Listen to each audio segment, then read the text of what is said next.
What is up, everybody? Welcome to a brand new episode of Destination the Show. This is episode 116. My name is Jamie Cameron, joined as always by Jeremy Nygaard. Hello, good What's sir. up? What's going on? Not much over here, just living the time of the year where it's baseball season, but also NBA playoffs and NFL draft, Yep. and if you're into the Stanley Cup, it's that Nope. too. And then for you, it's like gymnastic season, right? So, Adjustment. That's always true. Yep. but yeah, Um, all's good over here. And for you, how are things? dude, good. It's beautiful outside. It's 70 degrees finally. Sunny. Baseball is happening. Got to my first Saints game this past weekend. Uh, Needed some live looks at Emmanuel Rodriguez, and he did not disappoint. Uh, yeah, 100 what? We'll talk 100. more about him later, so I'm not going to ask the questions right We now. will. We definitely will. But look, we talked about the draft for a week, and lo and behold, when we start talking about the draft, things happen in the minor league system. So let's jump into all the things. I guess we should knock out some housekeeping first. So let's do that, and then we'll kind of get into the bulk of our show today. So ways that you guys can support the show. You can like and subscribe on your preferred podcast platform of choice. Thank you for everyone who's chosen to do that. This is we haven't really talked about this much, Jeremy. This is our most successful month ever. I saw that. For whatever reason. You can find all of our stuff on YouTube. Handle there is at Destination the Show. If you want to send in questions, and we got some great ones for today, you can do so on Twitter at DTS_pod1. On Blue Sky, handle there is at Destination the Show, or email destinationtheshow@gmail.com. Since we last spoke, and we had a great episode with Carlos Galazzo last week where we talked draft and Twins options at number 3 and all of the things. Just the small news that Kendry Rojas and Connor Prielipp have been promoted to the big league team, with Connor Prielipp expected to start in Queens against the Mets tomorrow. And Yeah. Connor Prielipp gets the gift of Juan Soto returning from the IL. So that ought to be fun. Yeah. The depth of the starting pitching we talked about a lot prior to the season starting, and that's being very, very tested. And what are we, a month into the season? Like it's just kind of crazy. So we're gonna get Connor Prielipp in the starting rotation, and we're gonna see Kendry Rojas more than likely here in a bullpen role at some point this week. Yep. So why don't we talk a little bit about both of those? And I'm curious, Jeremy, of course, for your reactions and thoughts on like where and in what spots might they be used. I think that question especially applies to Rojas. Prielipp is lined up to start tomorrow. And then I guess like what do you expect? And bigger picture, like, do you think these guys are ready? Because you kind of hinted at it there with the depth being tested here. But why don't we start with a little bit of a overview of Rojas, who we did touch on quite a bit, I think, in spring training because he looked excellent. As the Twins take the lead over the Mets in the top of the ninth. Hello, thank you, Luke Keishel.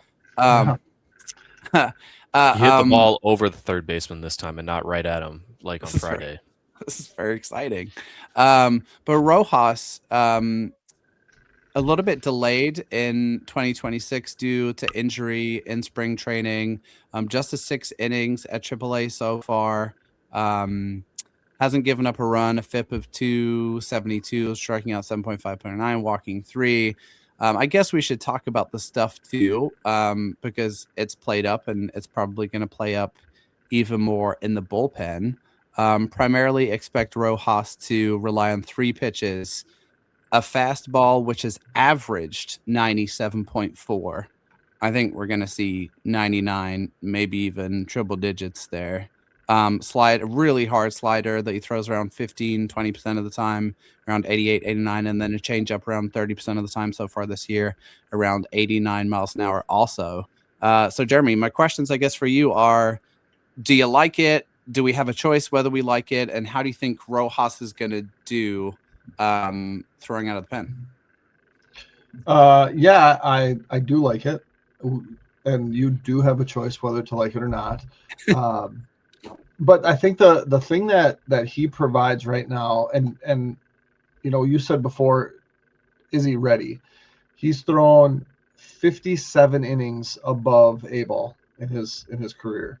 And so at 23 years old, he's obviously not a finished product. And I Yep. think that's important to remember. But what he can do, and when you look at the makeup of the bullpen right now, Sands, Rogers, Topa, Vanda, Morris, or is he Acton? What none of those guys do is provide any length at all. And so if the Twins are up a bunch or more likely down a bunch, you want a guy where you say, hey, go throw 4 innings, right? That was kind of the Andrew Morris idea. And then he kind of gets pushed into higher leverage stuff. But Morris kind of can serve in that role. He's pitched a little bit. But in Rojas's case, it would be something more like, hey, we're down 8. We got to get through 5 innings. Just go wear it. Expose yourself to big league hitting. If you give up 8 runs, no big deal. What we don't want to do is overtax your arm. But equally as important, what we don't want to do is we don't want to use all of our higher leverage bullpen guys, because we've seen what happened. Was that Sunday where we talked about it briefly through text, like you're putting guys that are not high leverage relievers into high leverage situations and you're losing, and then you're like, oh shoot. And so having a long arm can kind of bridge that gap. And so I do like Rojas in that role. Ultimately, Prielipp could be someone that fills in that role too, but I think he's more of, not that he's a finished product, but more of that finished product. So sticking on the Rojas train, it's exactly what's needed.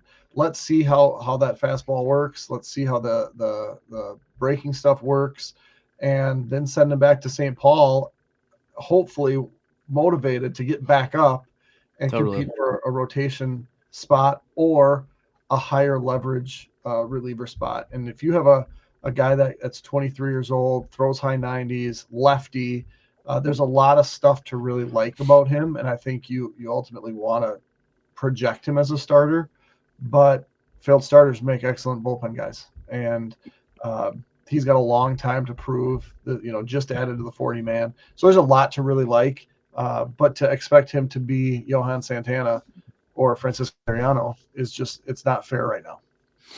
Agreed. I actually, I wholeheartedly agree with all of that. I think that this kind of move is kind of the beauty of a season in which you have a team that you're not expecting to be that good.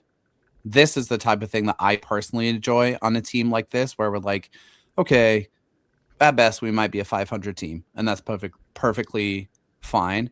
I want to see Rojas come up and throw triple digit nastiness, and maybe he walks the bases loaded, maybe he strikes out all 3 guys. But the only way that you're going to figure out what you have in terms of the guys in your system and some of the young guys that need to step up is to kind of blood them in the majors. And this is going to be, we don't know what situation he's going to be thrown into. To your point, the Twins could be down 8-0 tomorrow. He could piggyback Prielipp. He could be coming in with a 3-run lead. We really don't know. But the only way you're going to figure it out is to throw them. And he immediately becomes easily the best stuff in the Twins bullpen, which I think is both a testament to how great his stuff is and a little bit of an indictment on the job that the front office did in building the pen this offseason. And maybe you feel differently. Like it's certainly up until the Cincinnati series, Jeremy has been fine, but we saw the cracks pretty much throughout that series. And the complaining, I think rightfully so, came pretty quickly for the Twins front office in terms of how the bullpen performed and played out this weekend. What are your thoughts on where the pen stands kind of in general? I think we knew from the day of the deadline last year that the pen this year wasn't going to be good.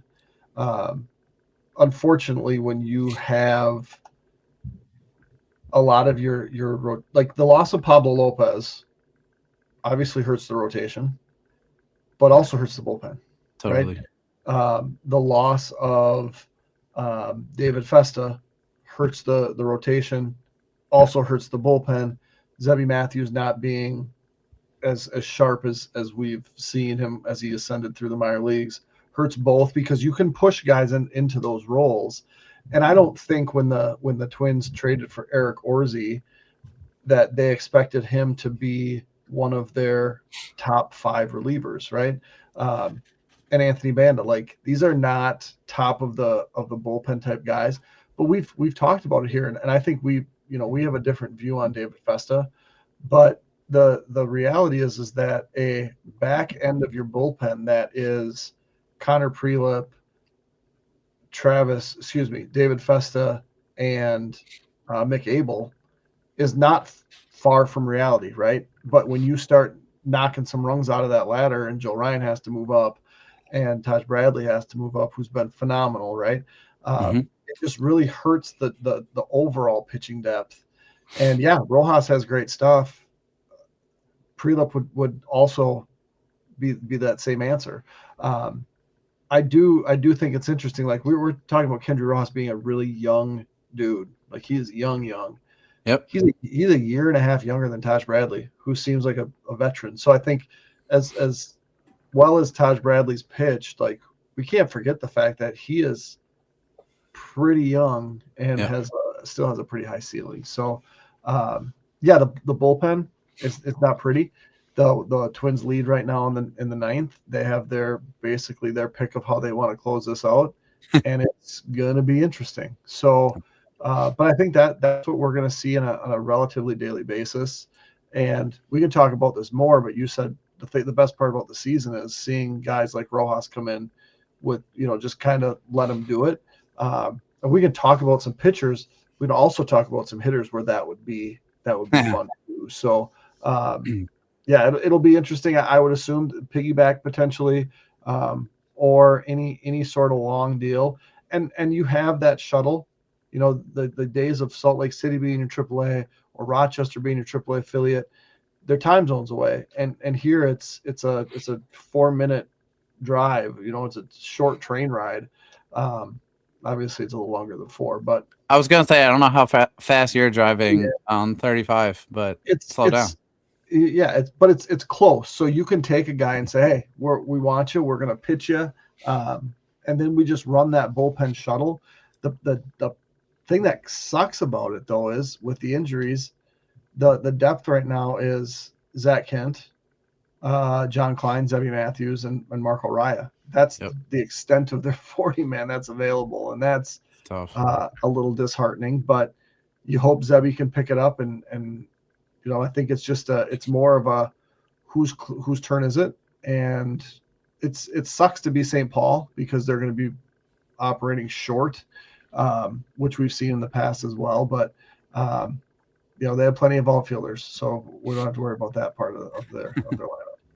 Let's talk about Wednesday's starter. That is a prospect who maybe has gotten more attention than anyone else on the show in the past 2 years, and that is Connor Prielipp, who I'm going to call now pretty much a consensus top 100 prospect as the Twins strike out with the bases loaded in the top of the ninth. Connor Prielipp, pretty much top 100 prospect by consensus at this point, has thrown 15 innings so far in AAA this year, a 2.30 ERA, a 2.94 FIP, striking out 12.6 per 9. The thing I would call out and draw attention to is less strikes, higher walk rate certainly this year. I think his strike throwing percentage has dipped quite dramatically from like mid to high 60s down to around 60%. He's walking around 4.5 guys per 9. Mind you, has pitched in some pretty diabolical conditions, especially in some of his early starts, in terms of what you're going to see from Prielipp. Fastball that he throws around a third of the time, that will sit 95.5 to 96. Slider that he throws around 25% of the time, throws at 87, 88. He's added a curveball this spring training. I want to say Theo was maybe the first to tweet that out, throw that out there. 20% of the time. There you go. 82 miles an hour on the curveball, change up, at 88, and then a sinker very occasionally. So he's really built and added to his repertoire. Like for the majority of the time coming up the Twin system, he's a 3-pitch guy. He's a 4-pitch, 4.5-pitch guy now. He's going to get the start tomorrow, Jeremy. One, I guess, like, how cool is this? Because there was a time when Connor Prielipp getting a start in the major seemed like a very distant reality. Right. And so I guess we should pause before kind of digging into what to expect and say, if you're a fan of the Twins org and the Twins minor league system, you have to call this a victory, right? Like this is a big deal. Seeing him 100%. start in the majors. Yeah, 100%. I mean, Prielipp was a second-round pick in 22 out of Alabama. He had pitched all of 28 collegiate innings between an elbow issue and COVID, and didn't pitch in 22. Pitched 6 innings in 2023 and 23 innings in 2024. So like he was a guy that had thrown 50 some odd innings in 6 seasons. We knew the potential was obviously there because he has nasty stuff. Yep. It was just a matter of, is he going to get an opportunity to do this on the biggest stage before he goes down with another injury. 2025, pitched 82 innings over 24 appearances and looked the part of a big league pitcher. And I'm being completely honest, I didn't have April 22nd as his big league debut, right? If you'd have told me, hey, they're bringing him up for a spot start in late May or early June, yeah, that seems very reasonable. 15 innings this year, and he's getting the call. So, to come from Thorpe, Wisconsin, which is not, Toma, Wisconsin, which is not very big, and then head to the SEC where you didn't get a lot of opportunities, and now you're going to make your big league debut in New York. Like that's pretty exciting. And yeah, 100% a win. And is his spot long term as a left-handed starter in the rotation? Who knows? But he has the stuff where he can be a very, very good member of a 13-man pitching staff, Totally.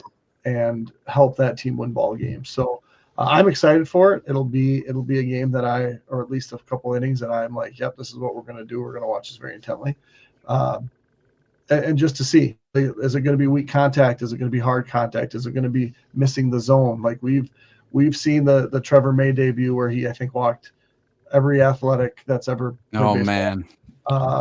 Stephen Gonsalves at home was not a great debut. I went and watched Zebby last year in his debut, and he struck out Bobby Witt and looked good. So we've kind of seen the spectrum of great to not great, and it's one start and probably another debut later, and we're not going to make too much of it, but it's super exciting for the developmental team and the scouts that work these trades to get Rojas and Taj Bradley and these 100%. guys that are looking good in the organization. 100%. I guess my take on Prielipp, and I agree with you again wholeheartedly. Who knows what we see from him tomorrow? If he gets into leverage counts against Mets hitters, they're gonna have a tough time. And I think, I mean, it's like the most obvious thing in the world, but getting ahead is going to be so important for him because he is so reliant on his breaking stuff. His fastball is fine. It's not an exceptional fastball. And so if he's falling behind 2-0, 3-0 on Mets hitters, that's when I'm going to be concerned for him. But if he's getting 0-2, 1-2 on some of these guys and is able to lean on the slider and the curveball, which have graded out extremely favorably, I'm really, really excited. I guess, and you can agree or disagree with this, Jeremy, ideally, I think I would have liked to see 3 or 4 more starts at AAA before we saw him up. If I'm looking back to last year, 36.2 innings at AAA, around 50 is probably the marker where I'm like, yeah, like, okay, we can feel pretty good. And he's performed really well. But it's a big test, man. It's looking like, and the Twins have just wrapped this one up. He's going into whatever they call their stadium now. Is it Shea? I don't know. City Field. So I've been there. I went there 2 years ago. There you go.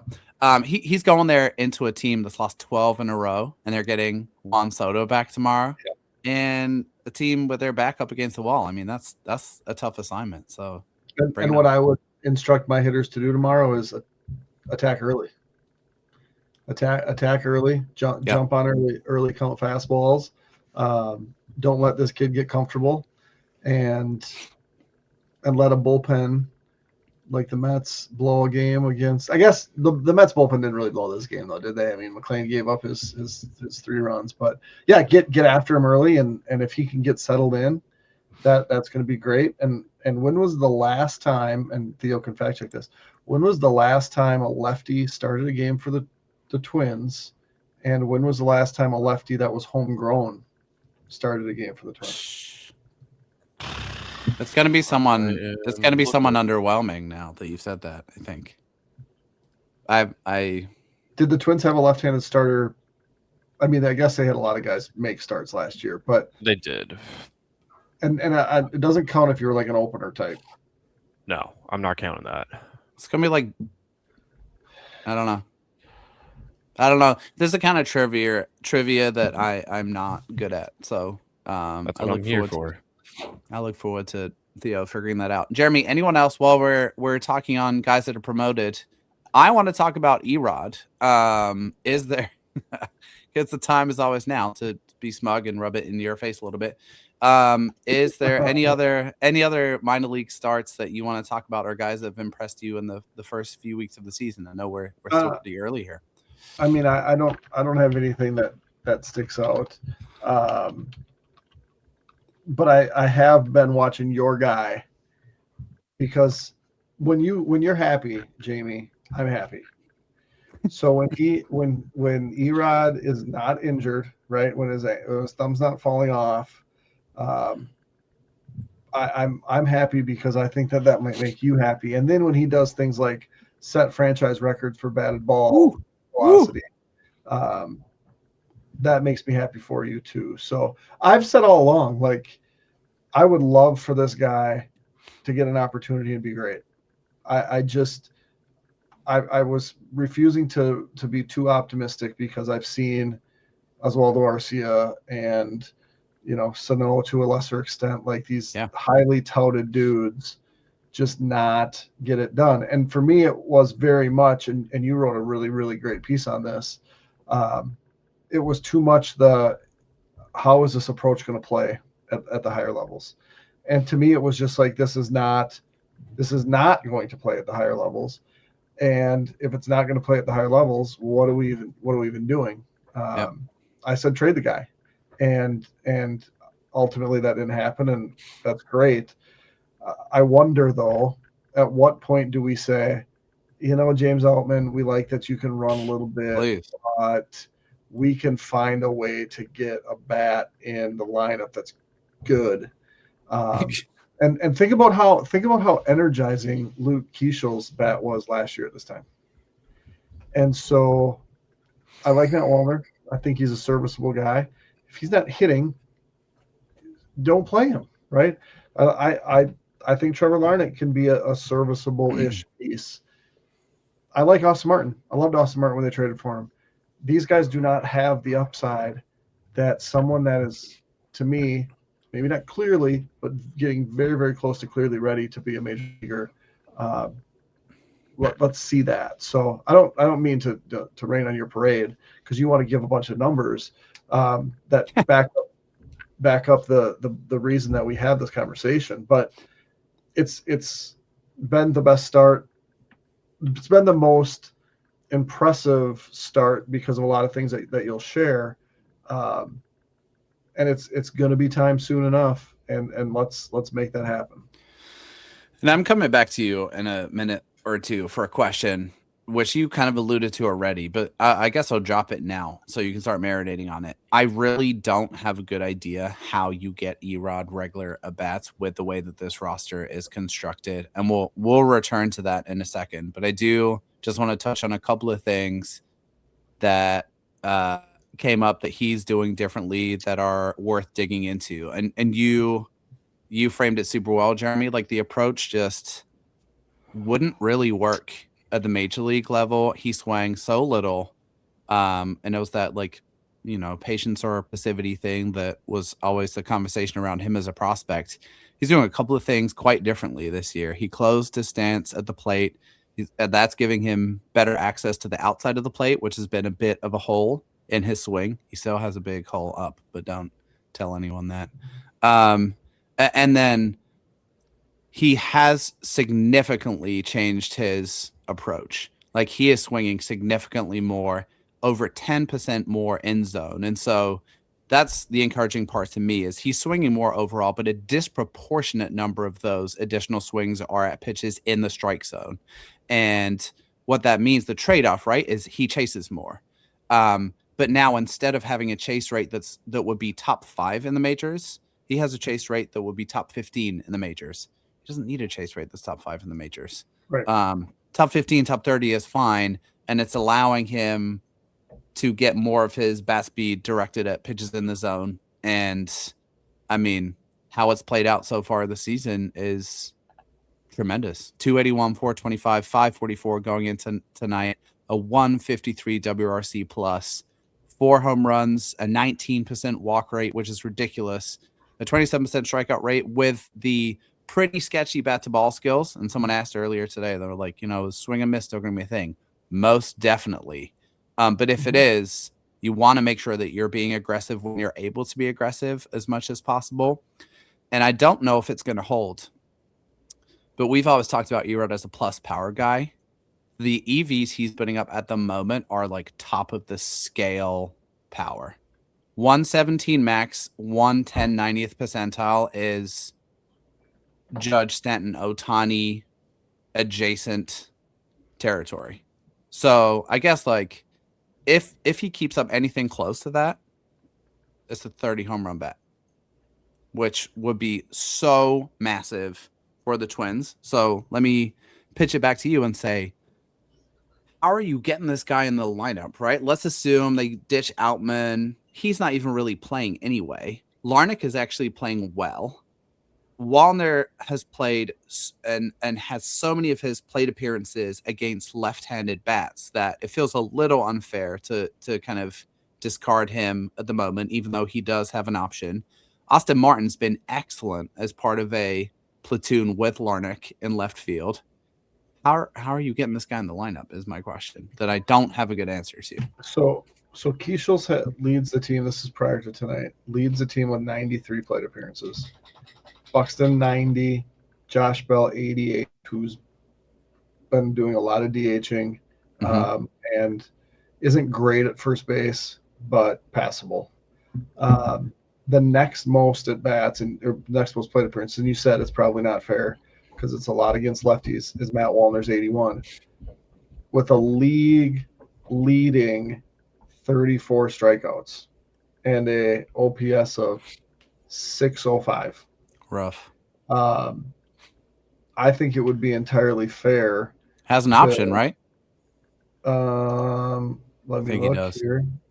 He does. He spent all year up in the majors last year, so he was optioned in 23 and 24. And I'm not. I mean, yeah, you could send him down for a handful of days and give Erod a ton of reps in right field. Give Buxton a break, put him in center field. I think you could play him in left field. But if you take some of Wallner's at bats, Caratini has been DHing and playing first. Ultimately, it's like, are we going to give at bats to almost 34-year-old Josh Bell? Are we going to give day off at bats to almost 33-year-old Victor Caratini? Like, you can reduce each of theirs days in the lineup by one, and not really lose a whole lot. So it's like if Wallner takes a couple more days off, you can give Bell a day off, you can give Caratini a day off. Larnach is actually 9th on the team with 47 plate appearances, which I wouldn't have guessed that. I would have guessed he's played more. But another guy that I would really consider, and Cody Clemens has been very good. This is better on YouTube, right? Where you get some hand motions there. He's been very good compared to the expectations of when he was acquired, right? Like, he's going to be on the team for a couple weeks. They're going to DFA him. Totally. Great pickup. Clemens can move around. Again, 30-year-old Cody Clemens isn't going to be a linchpin in this lineup moving forward. He's only had 45 plate appearances. You can take some plate appearances from him. Tristan Gray. Tristan Gray's been a revelation too in this small sample size. And obviously they don't play the same position, but with Royce Lewis back, like you have Tristan Gray and Ryan Kreidler who have combined for 59 plate appearances. You just don't need that. So I'm not saying he should push a single guy out, but I don't know that we necessarily felt that way last year with Luke Keeschel. Like it ultimately was Eddie Julian that felt that the most. But you give the guy an opportunity and see, and then the other stuff kind of works itself out. And I think Wallner ultimately probably feels that the most. But if Wallner goes to St. Paul or in pinch hit opportunities, starts doing things that he's done in the past, instead of striking out in 1 out of every 2 at bats, he'll get a chance too. Like the season very much is a roller coaster, and I'm willing to give Erod an opportunity very, very soon to just impact the lineup and also be a good defensive player in an outfield that right now has Byron Buxton, who's otherworldly. Matt Wallner has a great arm. Trevor Larnach is not great. Austin Martin is serviceable, but Erod is a step up defensively as well. Big time. All right, guys, I got the answers for you. I'm gonna give you the obvious one. The last lefty starter they had was Dallas Keuchel in 2023. But I want you to guess who the last one they drafted and developed was. And here's the hint. He debuted in 2021. 21.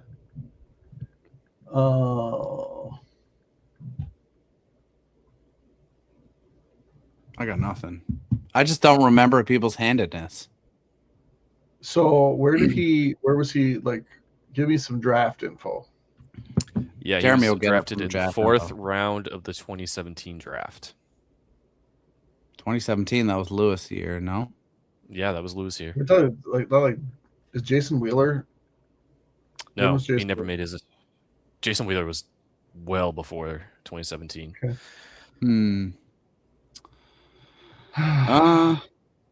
My third hint is he was out of the majors since 2021, and he just came back and is now a member of the Chicago Cubs bullpen. Oh, I know who it is.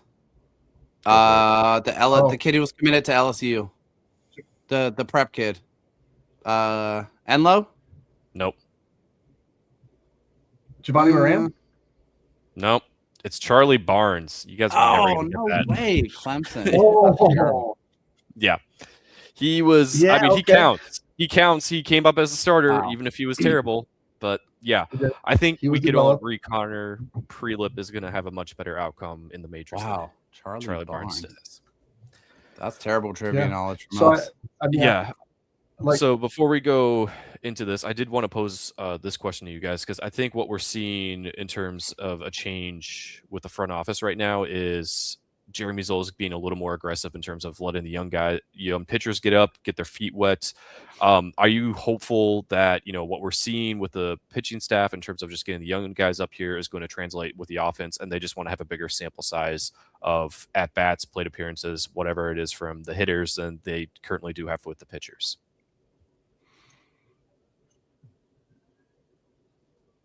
You want to go first, Jeremy, or you? I was waiting for you to go. I want you to go first. I was actually looking at some statistics here. And no, you're totally good. That's such a good question. I guess I think the reason they're being more aggressive with the pitching is because the pitching has been a problem, whether through injury or poor performance in the bullpen. And for the most part, the lineup has been, like, might we say the lineup's been a pleasant surprise? Like, I don't think we were expecting Kreidler to hit a couple of bombs and Tristan Gray to do what Tristan Gray to do what he's done. And so I guess maybe they're waiting on like a little bit more like erosion of the performance of the lineup before they do the same thing with the hitters. I don't know. What do you think of that take? So I mean, when you have to be aggressive with your non 26 man, 40 man roster at the positions where you are get dinged by injuries, right? And so is it a choosing to be more aggressive with the pitchers, or is it a force to be more aggressive because the guys that you're counting on, Pablo, um, the Pablo Lopez's of the world, the Festa. Festa, Right. McAble now on the you're not making room for a starter if McAble's not injured because McAble's been really good. Mm-hmm. Um, and just the Travis Adams of the world would fit into this if he was healthy. And so that depth has just been tested. Right now they have 6 players, all pitchers on either their injured list or the paternity list. And so that's 6 guys from your 40 man that have forced you to now reach down lower. If there were 6 hitters on the injured list, 100% we would see all of the guys. We would see the Rodens, we would see Rodriguez, we would probably see Gavin Gonzalez because there's just not as many choices. So I don't know that it's a being more aggressive with one versus the other. I think it's just kind of a forced hand, and now we're going to do it. And if Buxton runs into the wall tomorrow, Yeah. Rodriguez is the new center fielder. Yeah. I guess mean, the one argument you can make is, James Outman, aside from Sunday, has been very poor, and why waste a roster spot on someone who's going to hit probably 160 at best and then call it up? But at the same time, why burn that player? Yeah, exactly, because that's just going to be a perfect role for him just to sit on the bench, and then you put Alan Roden in there. So it's a back and forth. I think there's a lot of debate to be had there. And again, it's so early that obviously you do want to see maybe like 2 more weeks of what Emmanuel Rodriguez can keep doing what he's doing, and then okay, he's forced his hand to get called up because he's hitting so hot. But anyway, it's just fun to talk about this time of year. So here's a question for you: is James Altman's 24 plate appearances over 18 games with 2 hits and a 303 OPS with a negative 13 OPS plus? I didn't know that was even possible. Is that better or worse than Anthony Banda's 10 earned runs in 8 2/3 of an innings with 4 hit by pitches and an ERA plus of 44?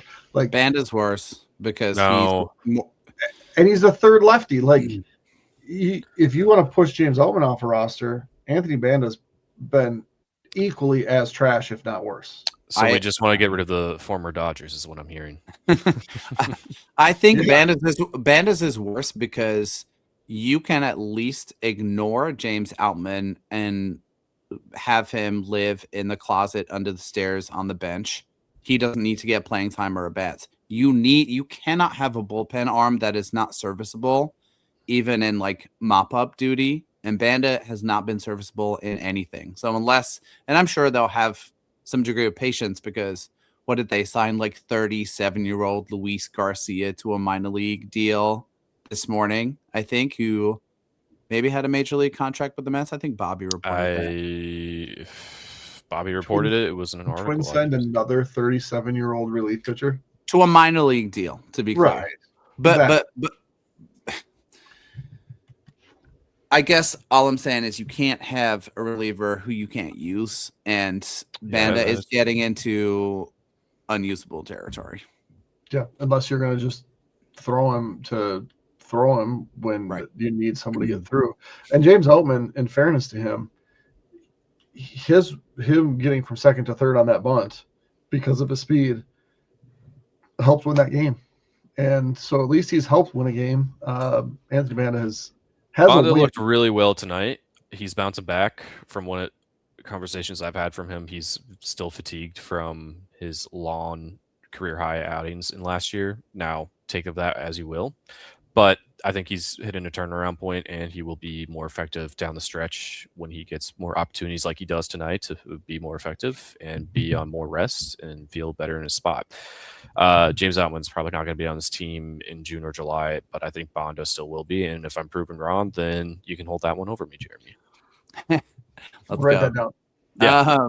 We should have a running list of these But yeah, guys. Luis Garcia is with the Twins. Bobby did report that this morning. He's actually 39 now, and he had a 7.11 Right. ERA in his, what was it, like 7 appearances so far this season. Seems bad. So Which Luis Yeah. Garcia is this? Because there's only like 10 of them. This is the one who Which Luis made Garcia? his 39-year debuted in 2013. Yep, that one. Played for the Mets last year. Has played for literally every baseball team. Yeah, he's Not just quite, making the but- rounds. Yeah. Let me ask you this. Let me ask you guys this question just to cap this off. What's your over under on an Erod debut, barring major injuries? Let's just say he keeps swinging a 150 WRC plus bat in St. Paul. How? What's the? Give me a date. May 15th. What you, Theo? You said May 15th. What did you say, Jeremy? 27th. 27th.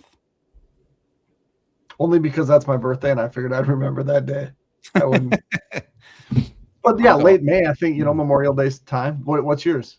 May 5th. Oh, I would love that. I got a couple weeks, and that's it. All right. Because and here's why. Here's why. I think the offense. I think we're going to start to see a little bit of, just erosion in performance from some guys who have started hot, who are role players who might not necessarily keep it up. I'm thinking about Kreidlin, Gray, and whoever else. So I'm going May 5th. Well, we each got a section of the month covered. Jamie to start, Jeremy at the end. I'm in the middle. Watch him get like a season-ending injury any second. All right, shut up. Let's just don't go on. Yeah. Let's finish up with some listener questions. We are going to jump into a couple here.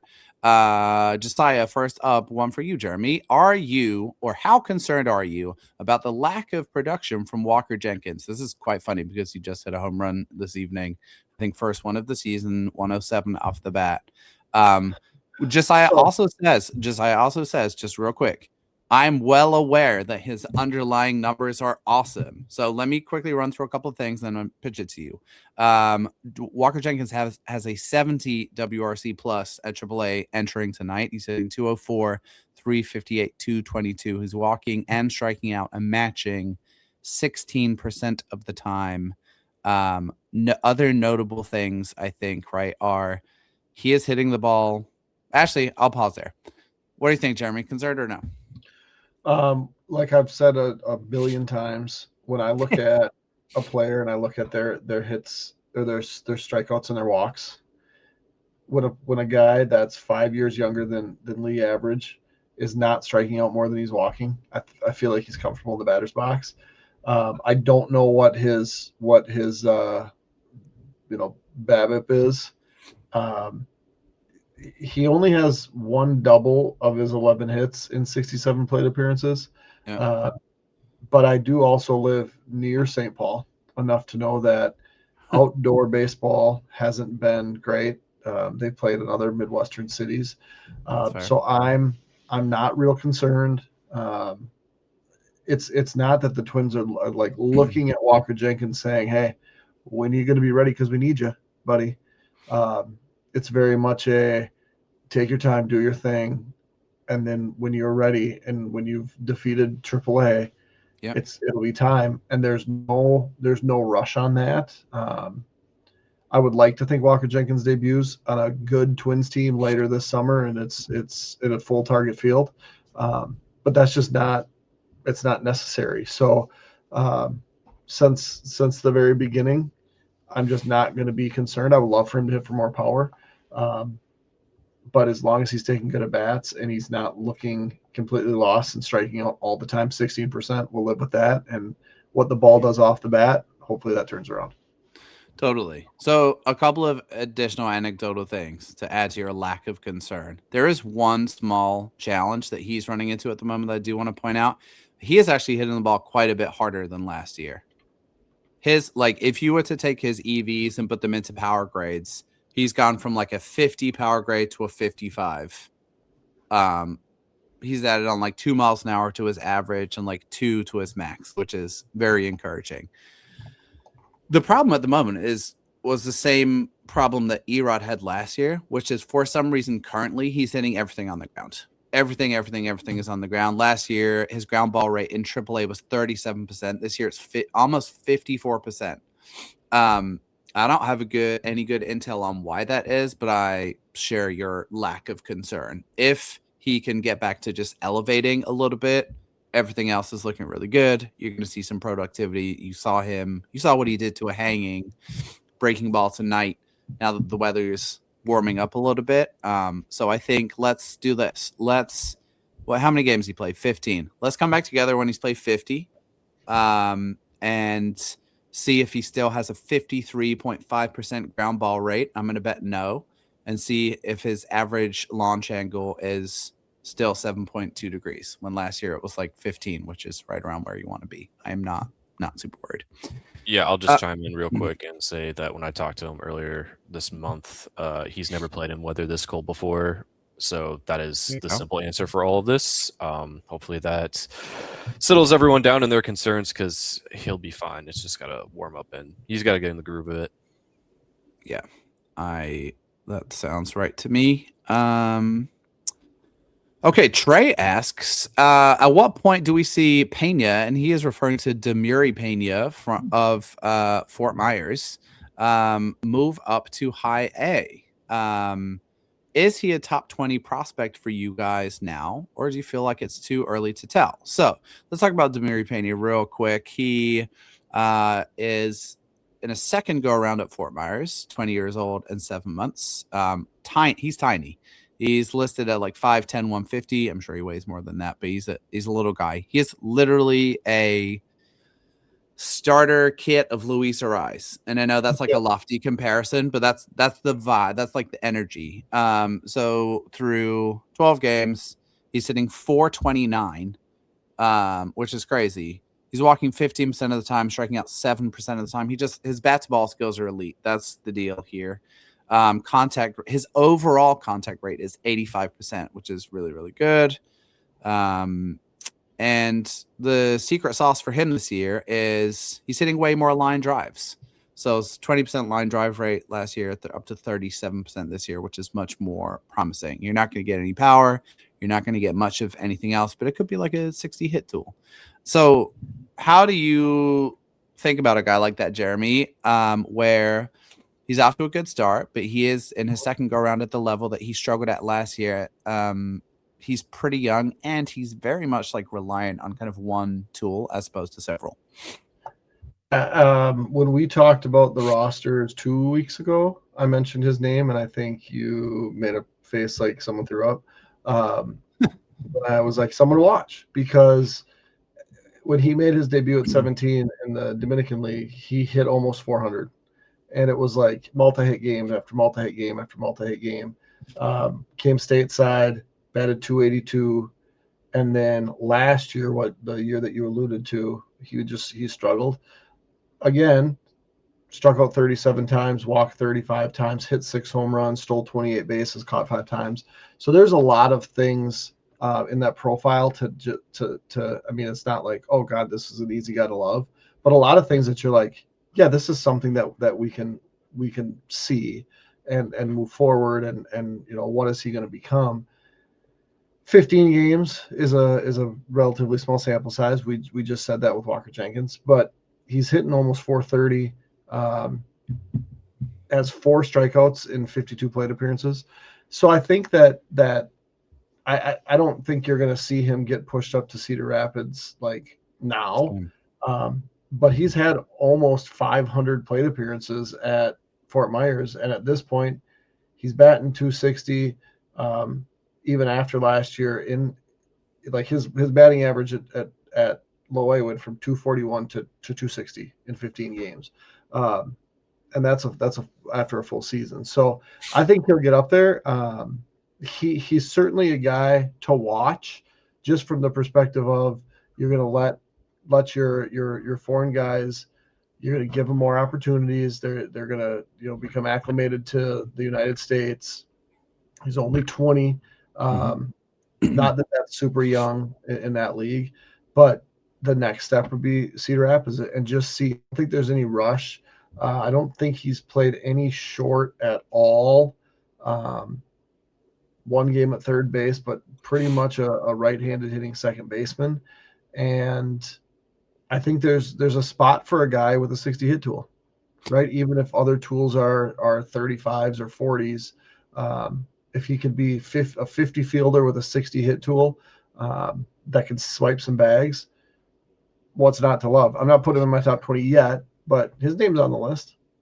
Yeah. So let's just quickly speak to that second part around the ranking. And like, I'm just going to throw out some guys who are around 20, like starting around 20th on my list. And you can tell me if you like Demiri Pena better than any of these guys. Ready?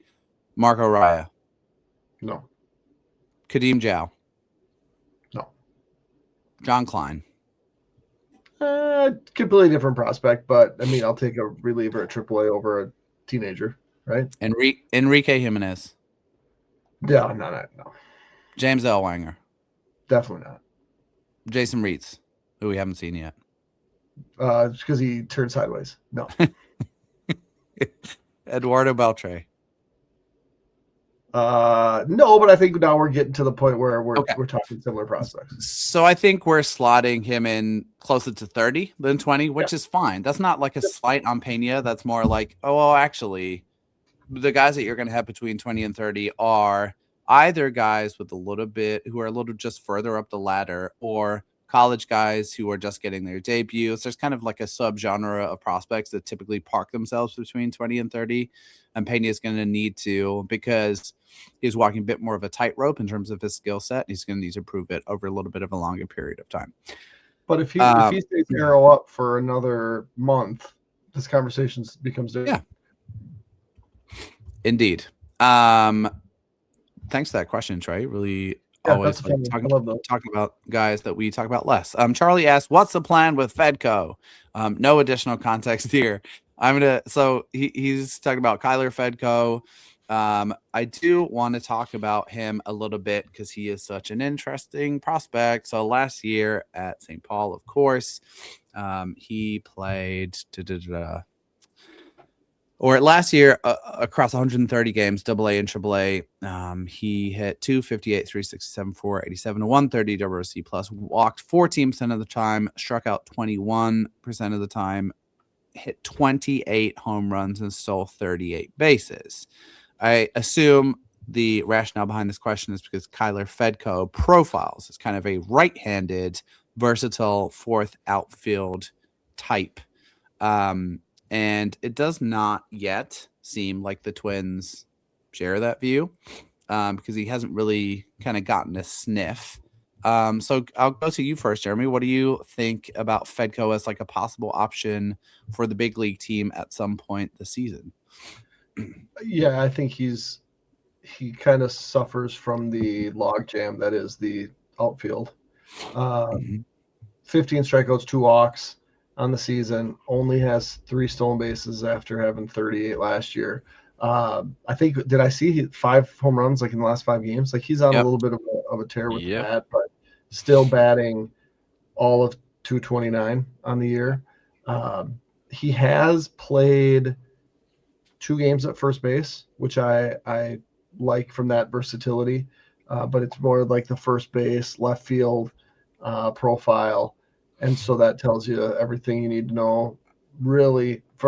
Just looking at that, like, probably doesn't have a great arm if he's playing more left field than right field. Probably isn't this uber athlete. He's played a little bit in center. I think he's a great guy to have just off your 40 man, and even just on your 40 man if you need that depth. I think all of these conversations sound extremely different if the Twins don't give the money to Trevor Larnach in the offseason. Totally. And that's where the struggle is with Fedco, because he is just going to be behind the Rodens and behind the Rodriguez and never have the shine that Walker Jenkins has. And it's unfortunate for him, and probably a great example of the type of change of scenery player that we talk about. One gem on Kyler Fedko. My middle son, also named Kyler, middle name John. Mm. Kyler Fedko, middle name John. Like that's cool to me. That is cool. That doesn't count for anything in a baseball game, though. That is cool. Petco is such an interesting prospect because he does have some unique skills, and you're right. He just like is down on the depth chart. I do think I would like to see this year, small sample size, all the things he's heating up great. He's going to need to get back to that 11 to 14% walk rate that he's demonstrated consistently throughout his minor league career to be in contention. He has an Isaac Paredes skill set, which is to say he doesn't necessarily actually hit the ball very hard. It's like maybe 45, 50 power, but he's so good at pulling the ball in the air that he's going to hit a disproportionate amount of home runs. And I guess the thing I would say is I never want to see a guy leave the org before we've had an opportunity to see what he could be or what value he could provide. A last year example of that was Carson McCusker, who I didn't necessarily believe in as a prospect because to me there wasn't really like much supplementary value there. Like he hit for power, cool, but what else did he do well? Fedko I don't think fits that mold because he can run, he can play solid outfield defense. I think a lot of the rest of his skills are like maybe a bit fringy for the majors, and maybe that's what the Twins think too. But I would like to get a look at some point and see, and maybe that happens later in the season when there's not quite the same roster crunch in the outfield. But it's going to rely on him being steady and consistent at AAA, and so him heating up currently is the best he can do to keep his name in the forefront of people's minds and kind of keep the pressure on. Well, he did get his start at second base tonight because a good chunk of the Saints players have been battling the flu or something like it the last week, so they threw him in at second base. So, yeah, I guess he might be added to the right side of the infield depth with how things are going right now, but I won't count on it translating into the majors. But since he had his 3 home run game a week ago Sunday and almost had a 4th one that turned into a triple, I think he's definitely on the right path. It's a logjam even at St. Paul to get him playing time, so we'll see what happens. Yep. One thing to add, and it's very, very, very far down the road. There are not really any players that are like must be 40-man ads at the end of the season.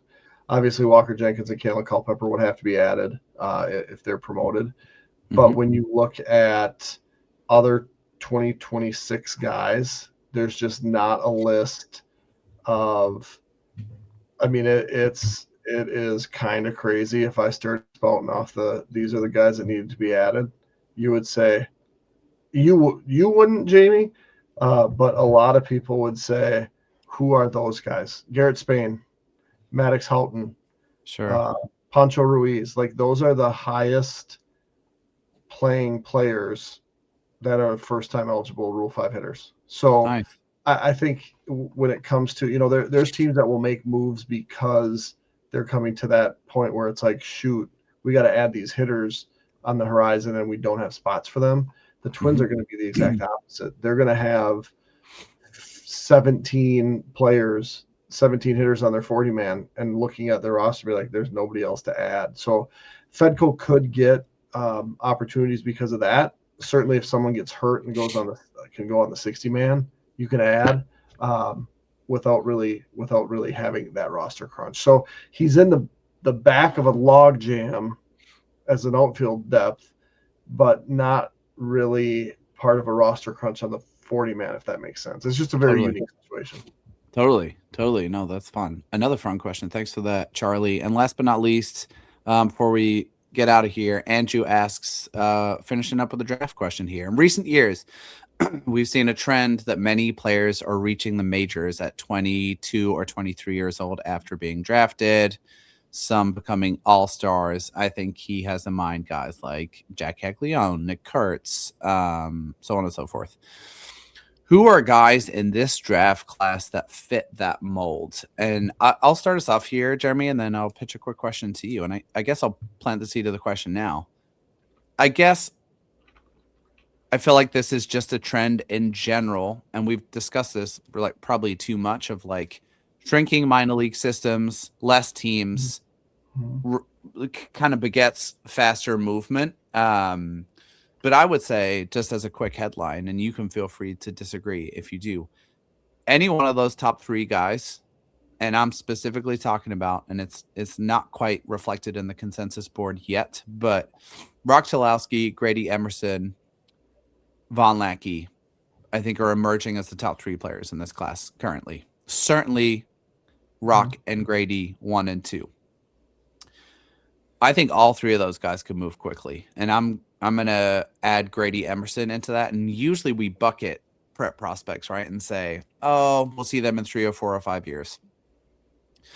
Connor Griffin was drafted in 2024, right. And is now the starting shortstop for the Pittsburgh Pirates. Obviously, that is an unusual situation, but I do think that Grady Emerson has a skill set and is a well-rounded enough prospect that he should be able to move pretty quickly. So I think the easy answer to that is any of those guys the Twins pick in the top 3 or are likely to take. Same if they went down for like Jackson Flora for an arm. Same if they went underslot for a guy like Chris Hakopian. I think all those guys could move quickly, and realistically, you could see them in the majors in a couple of years. Yeah, I think that's very much the truth. I think if Chalowski would have went the professional way instead of going to UCLA, he would be a Major League Baseball player right now. Yeah. The other thing that I think probably doesn't get talked about enough is one of the biggest things in, like, if we rewind to like the Mike Trout prep days. Mike Trout, when he played, like, never saw velocity, and he talked about it actually today about, when I came up, guys were sitting 89 and 91, but as a high school player, he probably didn't even see a guy that threw 90. And now you have high school guys on the circuit throwing 100 miles an hour. So like the adjustment to like 70 grade fastballs is that you have seen 70 grade fastballs as a 16-year-old, and you weren't seeing that till you were 20 before. So I think that's what another thing that kind of speeds this up is just the adjustment to pro type pitching. And we've seen pitchers make kind of rapid ascents too. And so I think that kind of plays into it, and guys are just ready because they've seen it. And I don't know that this is like a one of those deals where it's like, well, yeah, we saw 3 or 4, but now we're going to go back to how it always was. No, we're going to see the Weather Holtz and the Griffins and those types of players. Who else am I missing? There was somebody else that just signed a deal. McGonigal.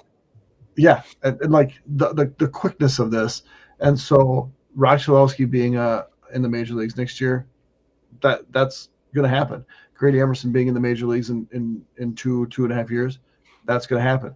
Catchers are different. I really think that there's more development time that goes into that, and the catchers that hit really well get moved away because their bats just move quicker. It takes some time. So I would say of those 3, Von Lackey being an all-star at a younger age, but he's a different type of athlete, like totally. Unlike any other catcher that we've seen. And Cameron Flukie, I think I saw today, he's going to make a start this weekend. Yep. And Carlos talked about him last week about, being a guy that could all of a sudden just fly back up draft boards. And you're going to get a couple pitchers in every draft that could be real quick to the majors. And ultimately, whatever guy the Angels take is probably going to do 22 as well. So there you go. There you have it. All right. That will do us for today. We will call it a day there. We will likely be back with another episode next week. Thank you guys for the questions. Thank you guys for checking out and supporting the show. We really appreciate it. Hope everyone enjoys, hopefully, a successful and healthy double Twins debut tomorrow for Connor Prielipp and Kendry Rojas. Until next week, we will catch you guys later.